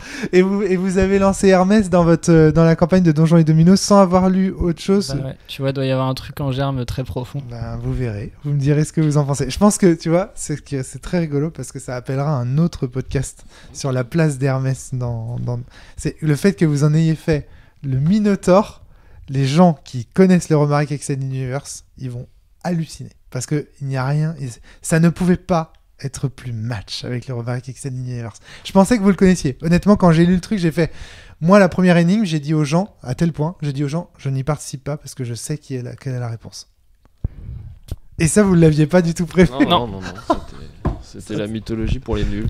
En plus, avec les carrefours et tout, moi j'avais déjà en tête le truc et tout. Donc moi j'étais là en mode je connais déjà le Minotaure. Excellent. Donc voilà. Et à mon avis, là, les joueurs de Sens et tout ça, ils vont halluciner d'entendre la révélation que vous ne saviez pas. Ça vaut la sacoche qui mène aux enterrements et en référence au podcast sur le perso. Ça vaut ça. Bon, on verra pourquoi. C'est très intéressant. Ok, qu'est-ce qu'on avait d'autre? Donc au niveau des fonctions des uns des autres, donc il y avait le père qui avait une fonction de don d'objet et puis une fonction de transmission d'histoire. Ouais. Et puis on avait mis une entité mystérieuse. En fait, on découvre après que c'est la mère qui a un rôle en fait de régénération des personnages. Ça, vraiment, tous les joueurs l'avaient compris dès le début. Ouais, il y avait pas forcément de gros mystère avec. Mais ça c'est bien. En fait, c'est bien aussi que les joueurs reconnaissent des choses parce que ça permet aussi de se dire tiens, j'ai compris un truc et tout. Ouais, c'est valorisant. C'est valorisant. Tu vois, ça nous permettait d'avoir un peu soit une résurrection des personnages qui auraient été morts dans le combat contre le boss, soit justement, d'avoir là, une tu petite vois, progression. La mère, moi je l'attendais justement sur le coup du si t'es tombé, tu peux lancer le D6. Tu l'attendais plus présente. Ouais, justement, ça peut être une justification. On pourrait le remettre sans souci. Je suis d'accord avec ça. Voilà. Et ensuite, donc il y avait cette idée de penser les différents déclencheurs. Donc comme tu disais, toi tu avais tes 3 salles de base et puis les interniveaux. Donc on a rajouté le carrefour comme tu le décrivais. Et puis on voulait utiliser aussi d'autres petits éléments. C'est marrant. Pardon, excuse-moi, je t'interromps, mais le carrefour, j'ai le sentiment qu'à partir de ce podcast, plus personne ne fera sans. Je pense que on a créé un cliché. Vous avez créé un cliché pour Donjons et Dominos. Je vois pas un gars ou une fille aujourd'hui faire un scénario de Donjons et Dominos et se dire le carrefour, je m'en fous. C'est perdu une possibilité. Donc, c'est ça donne une possibilité de plus. Et surtout, comme c'est une carte unique, t'as pas besoin de compter. Et c'est une carte qui est très aisément reconnaissable. Donc je vois pas. On a pensé donc à d'autres triggers aussi pour introduire la narration, notamment les artefacts. On voulait qu'il y ait un deck séparé en fait qui permettait à la fois de faire de l'évolution de personnages plus rapide et puis d'introduire des éléments narratifs puisqu'ils étaient liés à Hermès notamment. Et puis il y en a certains qui sont qui sont liés au boss, etc. Donc ça permettait de renforcer un peu ça. Ce serait cool d'ailleurs de faire une version des cartes où le dos est blanc et pour l'impression. Carrément. Ouais. Okay, vous avez fait les cartes. J'ai gardé ta trame, ouais. Mais effectivement. Mais oui, parce que comme moi je le fournis avec, les gens n'ont pas à l'imprimer eux-mêmes. Pour aider les gens. Ouais, parce que là, l'impression en noir, j'ai peur. Ouais, ça crame de l'encre pour tout à fait. Pas grand-chose. Je pense que ça vaudrait le coup d'inverser pour les cartes. Carrément. Moi, je l'ai fait d'ailleurs. Mes cartes sont. Et ce qu'on voulait en fait dans l'idée de faire des artefacts, notamment il y a des systèmes de gains d'artefacts après avoir vaincu des boss, c'est que ça permettait aussi de faire un peu une mémoire ludique. C'est-à-dire que tu avais ta plume de harpie par exemple, ou tu as ton sang de l'hydre, et donc tu te souviens en fait que tu as vaincu ça, et donc ça permet de créer une continuité entre les scénarios. Ça, c'était un point. Je trouvais ça très cool. En plus, ça fait une récompense. C'est vraiment trop bien. Bah ouais, c'était aussi. Ça les rend emblématiques en fait, les boss. Peut-être un sujet que t'as pas beaucoup abordé, même si on l'a pas poussé dans le jeu, mais c'est le Aîné Cadet. Oui, on voulait distinguer un peu les personnages. De différencier les personnages. On l'a pas. Enfin, ça joue un rôle, ça joue pas un rôle clé. Mais l'idée, c'est de dire, il y a cette idée d'avoir une responsabilité supplémentaire. Tu vois, c'est-à-dire au début, t'es obligé de dire, et tu sais pas si ça va être bon, mauvais, ce qui va se passer, peut-être, tu vois, et se dire, ok, moi je serai l'aîné, et donc ça a aussi un peu de roleplay, tu vois, pour sortir de la stricte répartition fonctionnelle du prêtre, etc. Et c'est vrai que tu vois, on l'a pas poussé en termes de. On l'a pas mis dans les règles, mais ce qui est intéressant, c'est que nous, les expériences qu'on a eues quand on l'a fait playtester, c'est que ça crée quand même du roleplay. Et que les gens disent, oui, en tant qu'aîné, en fait, je vais faire certaines choses que j'aurais pas fait sinon. Alors nous, ça en a créé, parce qu'il se trouve que. Donc moi, j'ai jamais de chance au dé, je suis nul. D'accord, je suis vraiment le pire joueur de Donjons et Domino, je meurs tout le temps, enfin bref, etc. Alors que pourtant j'optimise, je suis là, mais stratégiquement, machin, mais en fait j'ai tellement pas de chance que 1, je loot jamais, et que 2, je meurs tout le temps. Faut jouer avec des D20, ça marche mieux. Et je jouais le cadet. Et mon grand frère, qui était Julien, qui jouait le guerrier, voilà. Et donc du coup il y a une espèce de relation Phoenix-Shun, vous savez, comme dans les Chevaliers Zodiac, en mode tu me fais honte Shun, t'es toujours par terre et tout, faut toujours que je vienne t'aider. Et donc en final on l'a joué, tu vois ce que je veux dire. Ça c'est cool, c'était vraiment à chaque fois Julien il me disait mais t'es encore nul, t'es encore tombé par terre et tout machin. Et donc c'était vraiment excellent, alors que c'était moi le prêtre en plus qui était censé aider les gens, donc je tombais tout le temps. Et au final on l'a joué, alors que pourtant par contre même si on l'a joué comme ça de façon un petit peu triviale, ça n'a pas mené à des grandes scènes de roleplay. Non, bien sûr, mais c'est pas l'ambition. Voilà. Mais peut-être que ça pourrait. Mais on voulait que ça fasse un petit différentiel, tu vois, sans que ça fasse une franche asymétrie entre les personnages. Peut-être en termes de réflexion, par rapport à la campagne initiale, tu sais, que tu proposes, l'idée c'est de créer, c'est très bien, un lien avec des PNJ. Parce que tu es la sœur d'eux, etc. Mais là, l'idée, c'était un tout petit peu différent. C'était de se dire, il faudrait créer davantage de liens différenciés entre les PJ eux-mêmes. Parce que c'est plus facile de créer du roleplay entre nous, autour de la table, que là, ou alors il faut que tu aies un MJ qui prépare un peu et qui puisse tu vois, créer du lien. Mais là, c'est comme ça permet quand même d'aller plus vite à des situations sympas entre les joueurs, tu vois. Bah là en l'occurrence ça a donné et dans les triggers narratifs après il y avait cette idée justement qu'on tombe sur des prisonniers, donc ils sont au premier niveau, et toujours dans l'idée qu'il y a, il y a des, en fait, que ça sert encore de prison et qu'il y a des gens qui sont jetés dedans, et d'avoir un système de compteur en fait où si les gens libèrent des prisonniers, en fait il se passe un truc une fois qu'ils ont libéré tout le monde. Nous on est passé, quel dommage, on est passé complètement à côté quoi. Je sais pas comment on a fait pour passer à côté de ça. Et après en relisant le scénario j'ai fait et j'étais là en mode mais qu'on est trop con, alors que parce que nous, en fait, les méchants, on les a fait taper. Non, attends, ce qu'ils tapaient, non, juste ils apparaissaient et. C'est ça. En fait, on voulait créer. En fait, on voulait impliquer les joueurs. En fait, on décrit dans la pièce qu'il y a. On matérialise 4 marqueurs en fait au coin de la pièce. On dit qu'il y a des piliers où sont accrochées des personnes qui se démènent. Et la question, c'est comment vous réagissez. Et en fait, on avait. Flavie a voulu les soigner. Ouais. Et on savait pas quoi faire après. Mais en fait, tu vois, c'était. Si, on a checké, mais. Et alors, qu'est-ce qu'il y a écrit alors? Parce que sur le paragraphe, il y a écrit. C'est quoi? Attends, ça doit être ici. Non, mais je pense que si ça se trouve, j'ai pas réussi à le trouver. Parce qu'à ce moment-là, on était encore sur la mise en page de merde. Vas-y. Attends, je te trouve résolution énigme du niveau 1. Donc, en fait, il y avait un truc. Quelle que soit l'attitude des joueurs, les hurlements des prisonniers ont alerté les Daemones. Et donc, ça, c'était une manière de faire une façon d'augmenter la difficulté du jeu. Ouais, d'accord. Et par contre, donc là, ça permettait en fait on relance le DM, et en fait, ça fait que les méchants se mettent à taper, alors qu'au début ils sont statiques, ils font que apparaître, et ensuite là, ils se mettent à taper. Mais attends, on était à terre déjà. On a eu tellement pas de bol sur les premiers trucs qu'on était déjà à terre. Et après, donc l'idée c'était que selon l'attitude des joueurs, ils allaient devenir soit des ennemis, soit des gens à libérer. En fait, là ce qui est écrit, je vous lis. Ensuite, si les joueurs ont proposé d'abandonner les malheureux à leur triste sort, voire de leur faire du mal, poser un pion ennemi à chaque coin de la salle. C'est-à-dire qu'en fait les marqueurs piliers, en fait si on est hostile contre eux, ils vont se manifester de manière hostile. Sinon, il se passe rien. Mais si les joueurs proposent de les libérer, posez 4 marqueurs distincts des ennemis à chaque coin de la salle. Ils représentent les esclaves. Pour libérer un esclave, il faut qu'un joueur dépense un point d'attaque pour briser la chaîne. Retirer le pion esclave, il s'est enfui. Lorsque les prisonniers sont tous libres ou que le niveau est achevé, lisez l'encadré suivant.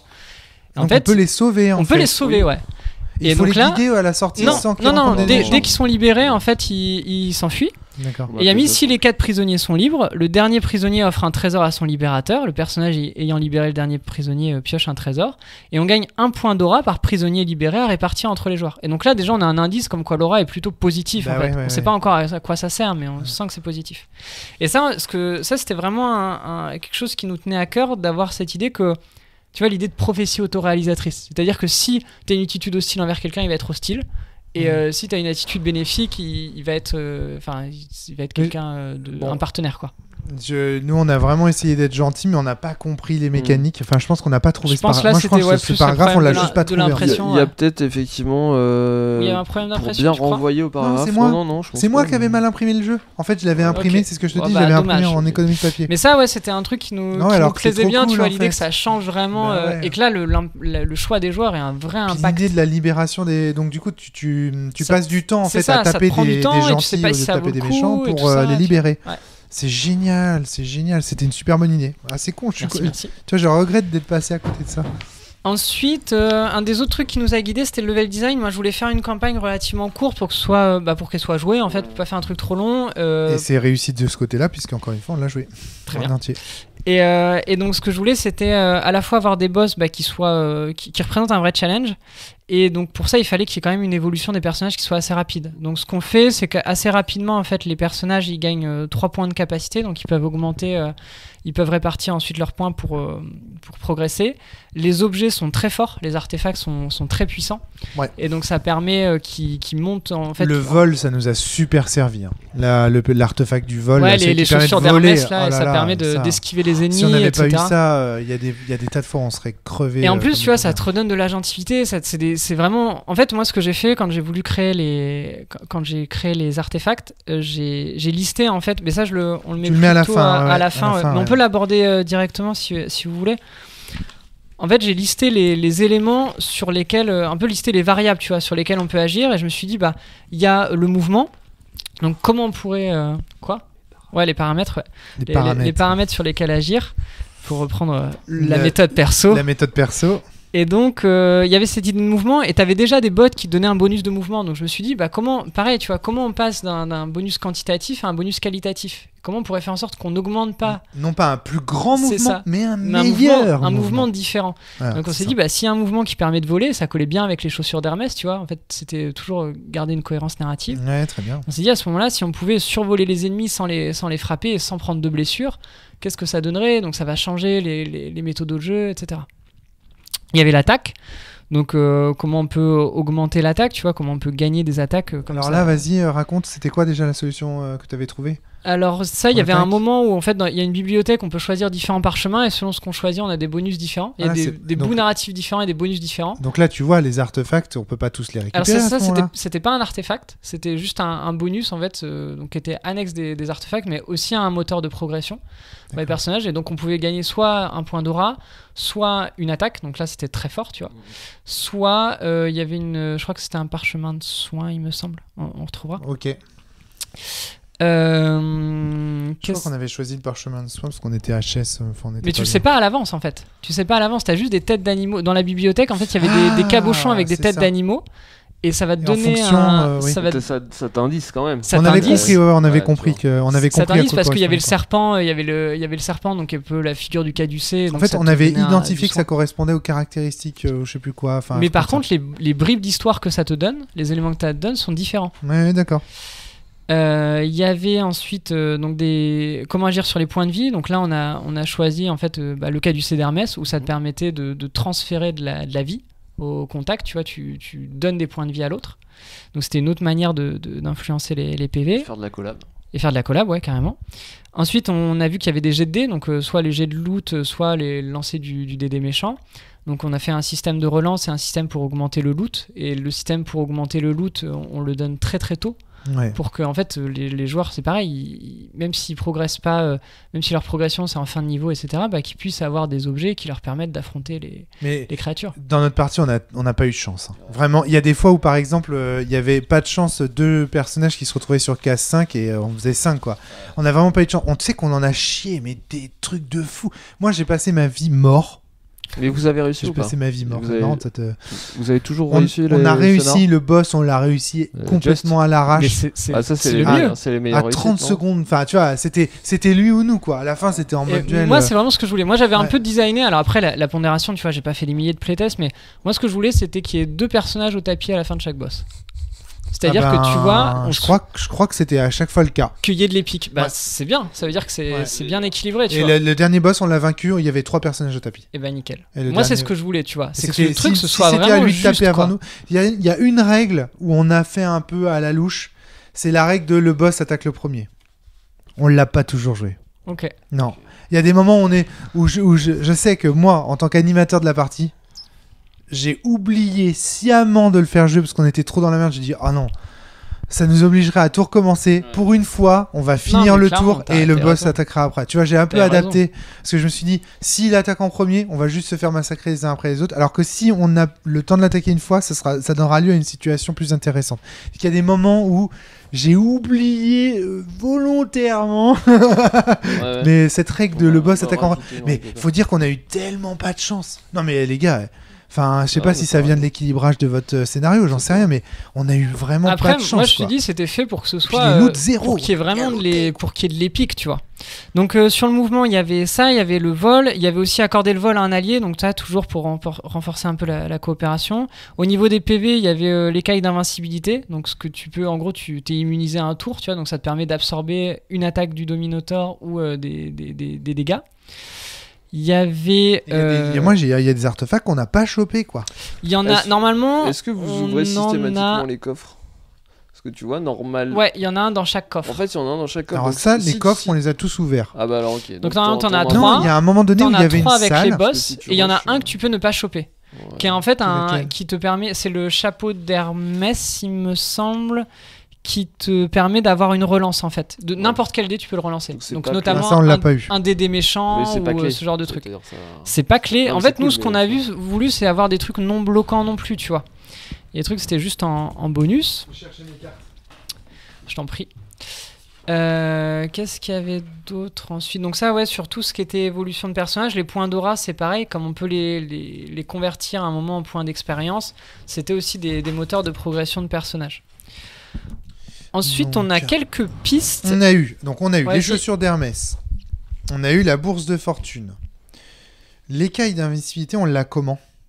En détruisant le golem.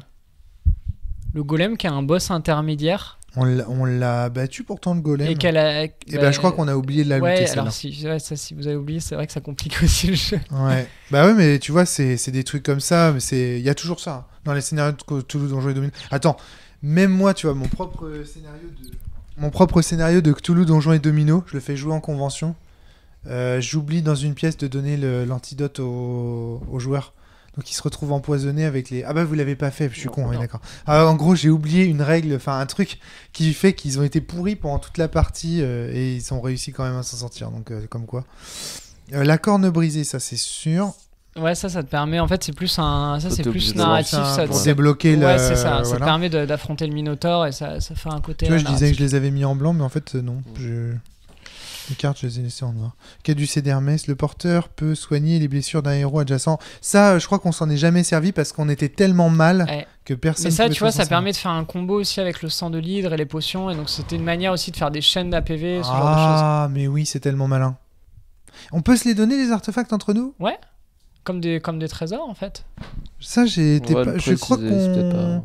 crois qu'on l'a pas joué comme ça. Peut-être que je le précise ça. En fait l'idée des artefacts c'est qu'on pouvait pas les perdre si on mourait. Ah voilà c'est ça. comme ça permet de garder en fait des pas les personnages perdre si assez on meurt. forts. Ouais, ça, ok, ouais. Mais par contre, on peut se les passer comme des trésors. Et donc, on a aussi 2-3 autres pistes, mais qu'on n'a pas forcément. Enfin, c'est plus des pistes ouvertes pour des futurs créateurs. C'était de développer les synergies entre les personnages. Tu vas avoir, par exemple, donner des bonus de mouvement à un personnage adjacent ou ce genre de choses. Tu vois, donner des avantages à ceux qui commencent à notre contact. Pour comboter, quoi. Exactement. Des combos, des enchaînements, qu'il y ait du beau gameplay, quoi. Qu'à un moment donné, on puisse dire, il y a du beau jeu là. Il y a du beau jeu. Et puis, on pensait aussi faire des interactions chiffre-personnage, tu vois, avoir des personnages dont les capacités se déclenchent quand ils commencent sur un certain chiffre, tu vois, et utiliser différemment les cases des dominos. Et puis, avoir des interactions éventuellement salle-personnage, toujours dans la même idée de déclencher des pouvoirs ou autre. Voilà un peu les grandes lignes. Au niveau du level design, on voulait avoir aussi maintenir la pression. Donc ça, une petite variante qu'on a fait, c'était que quand le boss apparaissait, les ennemis continuaient à popper. Et donc pour ça, on se sert en fait dans les ennemis les plus loin, on supprime les marqueurs les plus loin des personnages, à plus de 3 cases, des personnages ou du boss, pour les faire réapparaître et en fait mettre une pression, notamment parce que l'hydre, il est immobile.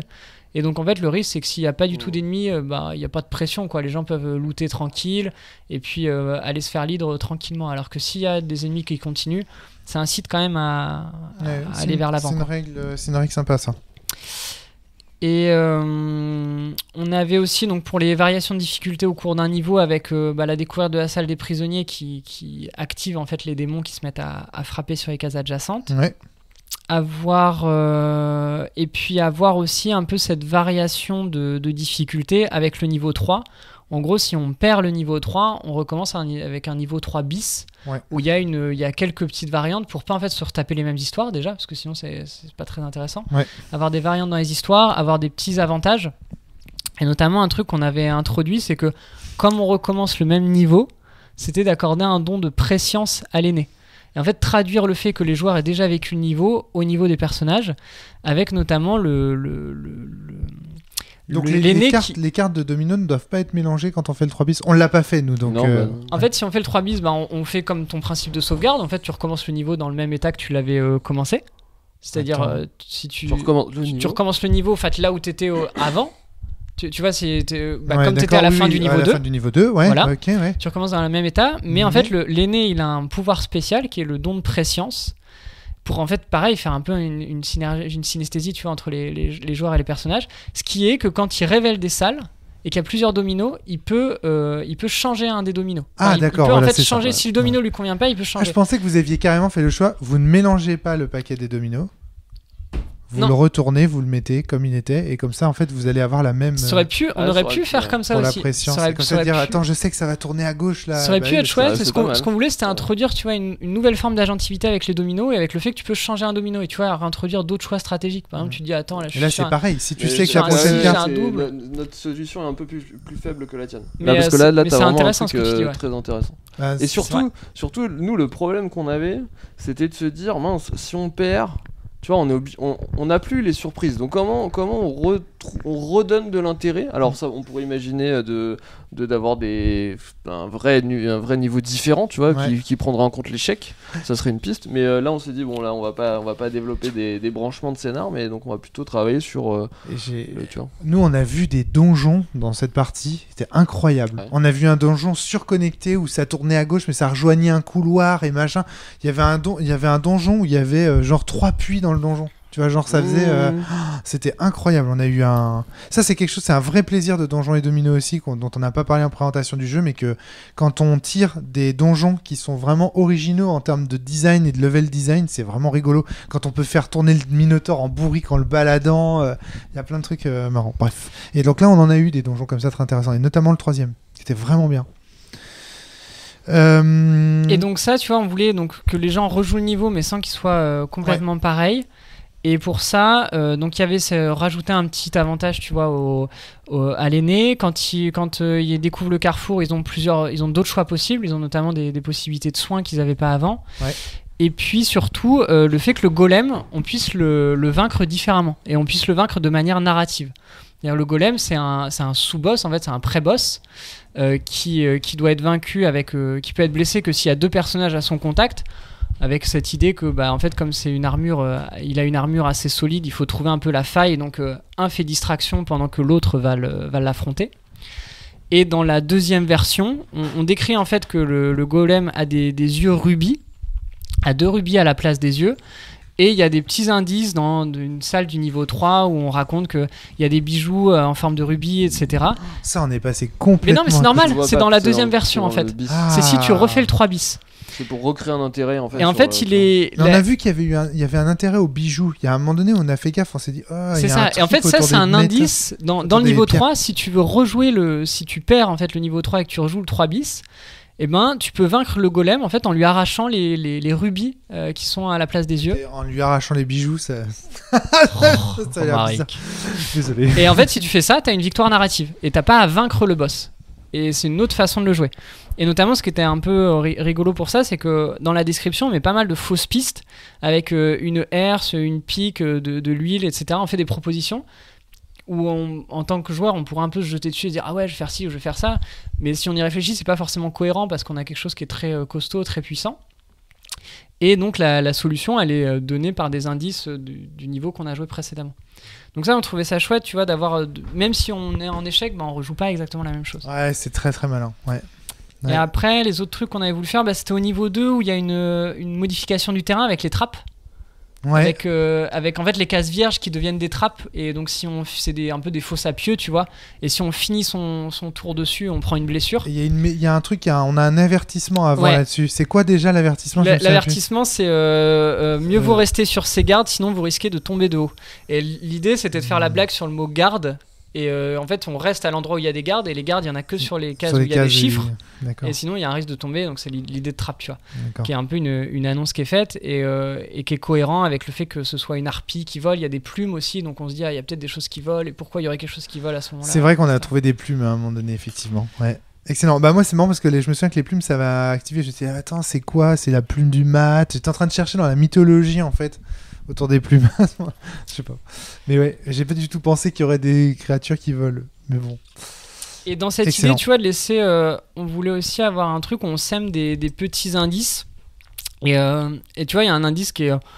mais en fait, si les gens ne l'ont pas, c'est pas grave. Mais ça donne quand même des indications. Il y a l'idée que tous les boss commençaient par la lettre H. T'avais Hydre, Harpie et Ibris. Ouais. Et donc quand tu tombes sur le golem, qui commence pas par la lettre H, tu devrais déduire que c'est pas ton boss de fin, tu vois. Et qu'il va y en avoir un deuxième.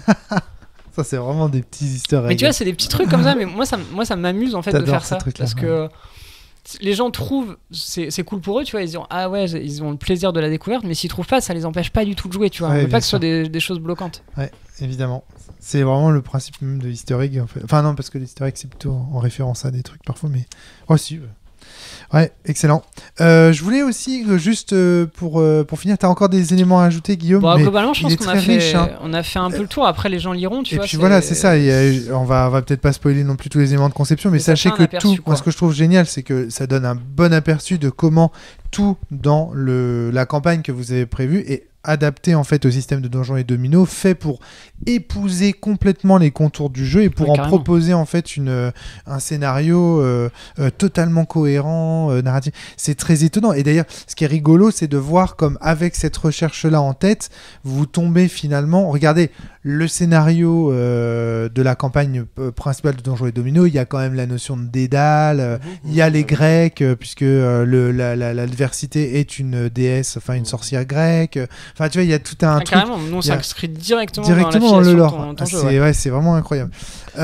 Donc, c'est totalement match de ce point de vue-là. Parce que, tu vois, le point de vue de Jérémy, juste pour en finir avec ça a été de prendre justement totalement le contre-pied. C'est-à-dire de dire, ah ouais, ça parle de mythologie et tout, bah moi je vais faire un truc sur les ingénieurs informaticiens et je vais réenchanter le Minotaure en faisant autre chose et je vais réenchanter le donjon en faisant un réseau informatique. Tu vois, il y a une démarche en fait différente dans la démarche de Jérémy avec Runner et Domino. Voilà, c'est ça.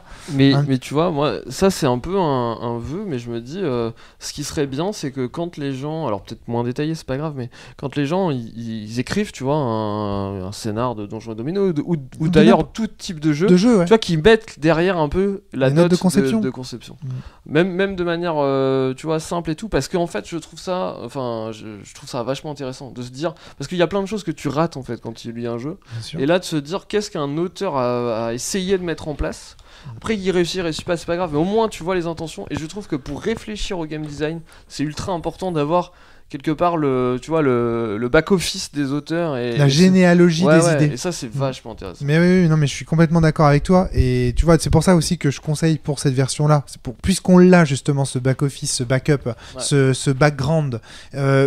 D'avoir un animateur qui va le lire en amont, parce que c'est tellement dommage de l'avoir et de pas en profiter pour améliorer l'expérience du jeu, tu vois.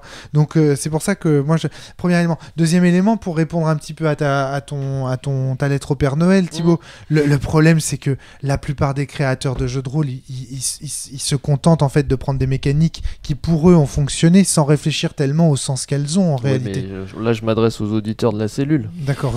Donc voilà. Merci. Merci de ne pas les prendre mes auditeurs et auditrices pour des imbéciles, ça me fait très plaisir. Et effectivement, on va pas s'insulter nous-mêmes quand même.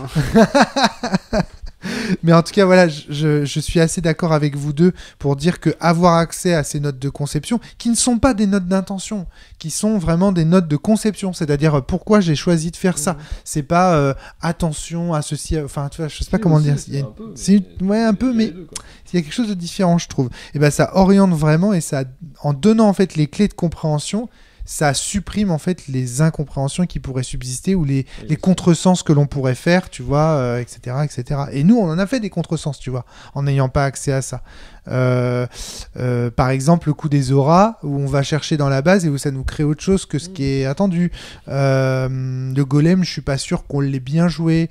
Qu'est-ce qu'on a fait d'autre comme potentiel contresens Non, je crois que c'est tout, sinon on a à peu près... Mais on est passé à côté de certains trucs qu'un maître de jeu ou un animateur aurait pu peut-être nous... Voilà. Je voulais quand même finir sur le perso, puisqu'on en a parlé lors d'un podcast précédent. Il y a un moment donné, donc dans la conception de jeu, où tu parles justement... Des opérateurs. Voilà, c'est ça. Cheval de bataille. Voilà. Donc là, je renvoie sans doute au podcast qu'on a enregistré sur le perso, mais ce qui est rigolo, c'est que pour les gens et les auditeurs auditrices qui auraient bien aimé l'idée d'opérateur et les discussions autour du perso, sachez que dans Donjons et Domino, la version donc de Thibaut et de Guillaume Rioux, il y a à un moment donné, dans l'explication du game design du jeu, il y a les opérateurs sur lesquels vous avez agi pour faire des choix de game design. Ouais, parce qu'on a vraiment, comme je te disais, en fait, on a dégagé des paramètres, en gros les paramètres qui étaient présents dans ton jeu, et savoir sur quoi on pouvait agir. Voilà. Et après, la notion de comment les transformer, comment faire des outils pour agir dessus, on les a vraiment générés grâce aux opérateurs, en passant du quantitatif au qualitatif, en passant avec de la synergie, en passant avec des systèmes de liens, de dépendance, synergie, etc. catalyse, temporaire / permanent, donc varié sur cet élément, sur cet opérateur-là, la conversion, le choix, je les cite rapidement, l'ajout et la soustraction, dont vous aviez également parlé dans le podcast sur le perso. Peut-être juste une petite précision qui est quand même pas de confusion entre les deux podcasts, c'est que là on n'est pas dans une structure de JDR. Donc en fait, tout ce qu'on a exposé avec la méthode perso, c'est-à-dire les systèmes, tu vois, la proposition, tout ça, là on est quand même pas sur la même structure de base. Donc c'est pas une transposition stricte, mais là l'idée c'est plutôt sur une base de jeu de société, même s'il y a toute une dimension roleplay, mais disons que c'est quand même plus une base de t'as raison, de non, JDS. Non, pas... comment appliquer ça? Donc ça montre que c'est transposable aussi, en fait, que c'est pas cantonné au JDR, mais que c'est au jeu de société aussi. Elle est utilisable en jeu de société. Là après faudrait vraiment rediscuter dans le détail. Des fois on a peut-être été un peu rapide sur certains points, mais parce qu'on a moins cette structure de modélisation comme on l'a proposé pour le JDR.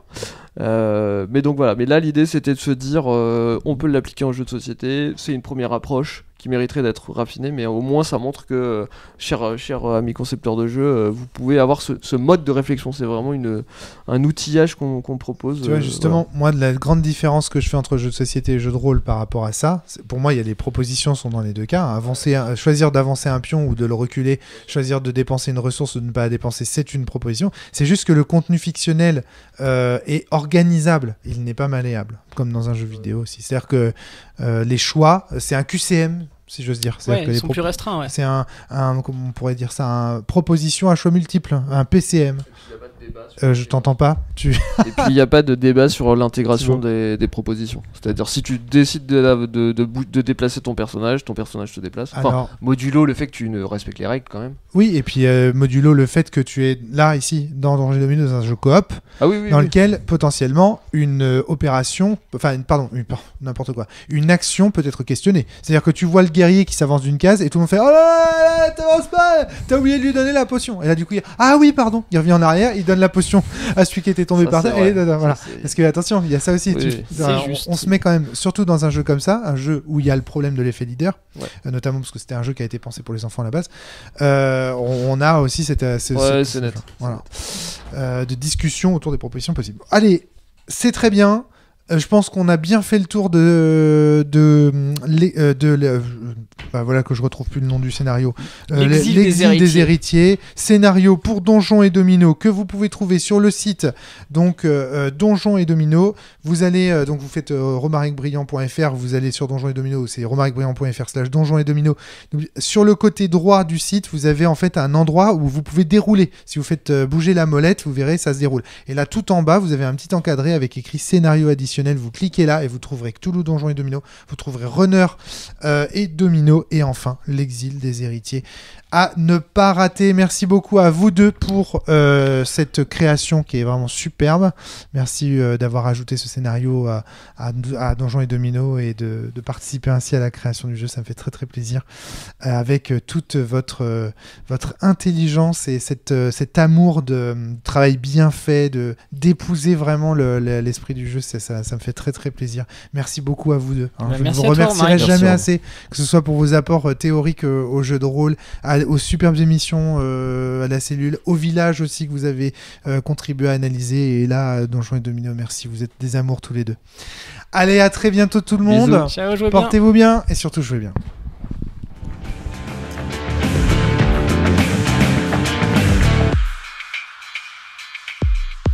Voilà, c'était le podcast de la cellule. S'il vous a plu, n'hésitez pas à le partager sur les réseaux sociaux, à vous abonner. À très bientôt.